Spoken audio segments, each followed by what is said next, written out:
International Women's Day is coming up. And g'day, it's Ryan the Lion from A Few Quiet Yarns, and today I'm here with Sheridan Broadbent, and we're going to have a yarn with Sheridan. And with what you've achieved as a professional director, I think it's a great story to share with everybody out there, both male and female, but especially, as we were talking earlier, I like to ask, what advice would you give to a young businesswoman who's got her eyes set on a career as professional director? I guess my advice to that person, and this is advice I give to myself sometimes too, is actually focus yourself on being a chief executive. You know, in an operations sense, get on the line. Learn how to manage people and get yourself into a senior executive position, and lean into being a chief executive. Run your own business, whether it's your own innovation that you founded or someone else's business. You know, we're going to have more women directors and more really awesome women directors carving up the issues if we have more chief executives, and we need to see more female chief executives in publicly listed companies and big operational organisations and small innovative startups than we are now.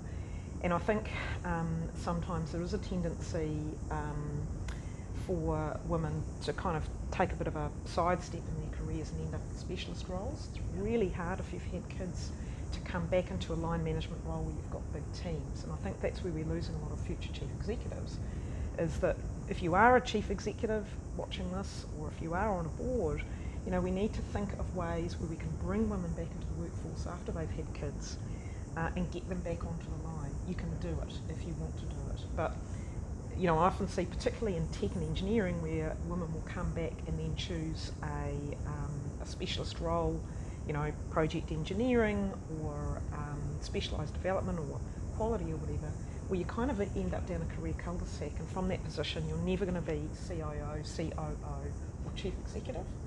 And that means that the pool of people who've run a business and have got, you know, the scars on their knuckles to prove it, and have leaned into the future of work, labour relations, health and safety, you know, all of those sort of general management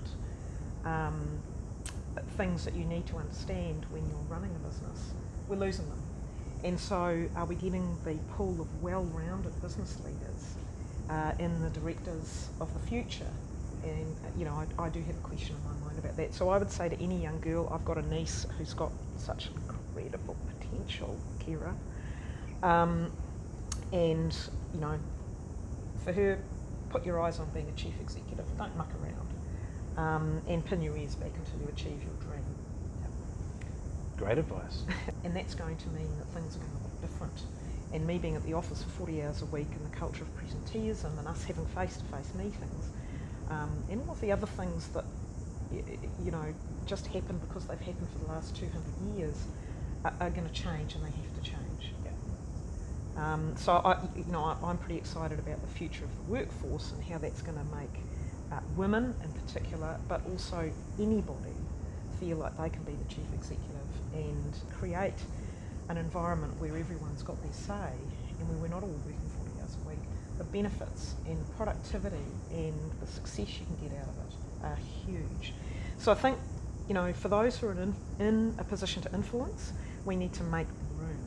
You know, with International Women's Day looming, you know, I would say to any female who's wanting to make a difference professionally in the world is get into a big operations role, because you have so much more influence as a business leader when you're in the business than you actually do as a governor.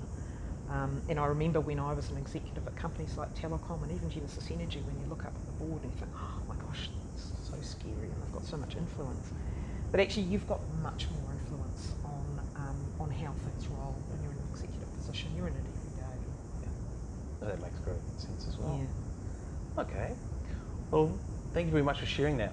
Some amazing perspectives. And isn't it amazing that the heat that you can generate from just getting a few of those subtle things right to make it okay for everyone to be a part of it? It's making it right, yeah. Yeah. For making it right for everyone to be part of, that's the magic. Yeah. Yeah. Cool. Yep. So I'll ask. I know the answer, but